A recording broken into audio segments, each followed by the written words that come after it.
24 గంటలు ఈ దేవాలయం తెరిచే ఉంటుందా? ఈ దేవాలయానికి 1700 సంవత్సరాల నాటి చరిత్ర ఉంది. మన పురాణాల ప్రకారం ఇక్కడ అమ్మవారు ఎలా వెలిసారంటే, ఒకరోజు పక్కనే ఉన్న కళింగా నదిలో పిల్లలు ఈత కొట్టడానికి వెళ్తారు. అక్కడ వారికి అమ్మవారి విగ్రహం కనిపిస్తుంది. అది చూసిన పిల్లలు పెద్దవారికి చెప్తారు. ఆ విగ్రహాన్ని నది నుండి తీయడానికి ప్రయత్నిస్తారు. కానీ ఆ విగ్రహం 1 ఇంచు కూడా కదలదు. ఇంకా చేసేది ఏమీ లేక తిరిగి వెళ్లిపోతారు. మరుసటి రోజు వచ్చి చూసేసరికి అమ్మవారి విగ్రహం నిటారుగా నిల్చొని దక్షిణముఖంగా ఉంటుంది. అలా అమ్మవారిని ప్రతిష్ఠిస్తారు. ఈ అమ్మవారు ఈ విధంగా ఉంటారు. ఎడమ భాగం పార్వతీదేవి, కుడి భాగం సరస్వతీదేవి, మధ్య భాగం లక్ష్మీదేవి. 8 చేతులతో ఉంటారు. ఇలా ముగ్గురి అమ్మవార్ల పోలికల కలయికతో ఉన్నందువలన ఈ అమ్మవారిని త్రికరణ చెంగాలమ్మ అని పిలుస్తారు. ఈ దేవాలయానికి మరో అద్భుతమైన విషయం కూడా ఉంది. గర్భగుడికి ద్వారాలు ఉండవు. కొన్ని శతాబ్దాల క్రితం ఆ దేవాలయ పెద్దలు ఆ దేవాలయంలో ఉన్న గర్భగుడికి ద్వారాలు పెట్టాలని నిర్ణయించుకుంటారు. ఆ గర్భగుడికి కావాల్సిన ద్వారాలను తయారు చేసి అక్కడే ఉంచి వెళ్లిపోతారు. అదే రోజు అమ్మవారు వారి కలలోకి వచ్చి ఈ విధంగా అంటారు: ఆ గర్భగుడికి ద్వారాలు పెట్టకండి. నన్ను దర్శించుకోవడానికి వచ్చే భక్తులను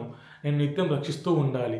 అదేవిధంగా ఈ దేవాలయాన్ని నిత్యం తెరిచి ఉంచండి అని అంతర్ధానం అయిపోతుంది అమ్మవారు. మరుసటి రోజు వచ్చి చూసేసరికి ఆ ద్వారాలు చెట్టులాగా చిగురించి ఉంటాయి. ఇదంతా అమ్మవారి మహిమ అని తెలుసుకున్న వారు ఆ చిగురించిన ద్వారాలను తీసుకెళ్లి ఈశాన్యంలో నాటుతారు. అలా నాటిన ద్వారాలే ఇప్పుడు మనకు పెద్ద వృక్షంగా దర్శనమిస్తుంది. ఆ వృక్షం అమ్మవారి మహిమకు ప్రత్యక్ష రూపం. ఆ విధంగా ఈ దేవాలయాన్ని అప్పటి నుంచి ఇప్పటి వరకు 24 గంటలు తెరిచే ఉంటారు. అదే విధంగా ఈ గర్భగుడికి ద్వారాలు అనేటివి ఉండవు. కానీ పూజలు మాత్రం పూజా వేళలో మాత్రమే జరుగుతాయి. 3-4 శతాబ్దాలలో ఈ దేవాలయాన్ని చోళరాజులు అభివృద్ధి పరిచారు. ఖచ్చితంగా ఈ దేవాలయాన్ని దర్శించుకోండి. ఈ దేవాలయం సూళ్లూరుపేటలో ఉంది. ఈ సూళ్లూరుపేటని అంతకు ముందు చెంగాళపేట అని పిలిచేవారు. కానీ కొన్ని సంవత్సరాల క్రితం అమ్మవారికి ప్రతి సంవత్సరం జాతర అనేది జరుగుతుంది. ఆ జాతరలో ప్రధాన ఘట్టం అనేది ఉంటుంది. ఆ ఘట్టం ఏమిటి అంటే, తాటి చెట్టుకు ఉండే సుండ్లను తీసుకొని తిప్పుతూ నిప్పురవలను వెదజల్లేవారు.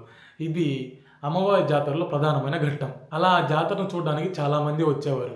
అదేవిధంగా ఆ ప్రధాన ఘట్టాన్ని కూడా చూసి ఆనందిస్తూ ఉండేవారు. ఆ ప్రధాన ఘట్టాన్ని దృష్టిలో పెట్టుకొని అలా నోటి మాట ద్వారా ఆ పేటలో ఆ జాతరలో సుళ్ళు తిప్పుతూ ఉంటారు అని అనేవారు. అలా చెంగాళపేట కాస్త సూళ్లూరుపేటగా మారింది. అలా అప్పటి నుంచి ఈ ప్రదేశాన్ని సూళ్లూరుపేట పిలుస్తారని అక్కడి స్థల పురాణం చెబుతుంది. ఇది ఈ దేవాలయం యొక్క చరిత్ర. ఈ వీడియో మీకు నచ్చినట్లయితే లైక్ చేయండి, షేర్ చేయండి, కామెంట్ చేయండి. అలానే సబ్స్క్రైబ్ కూడా చేయండి.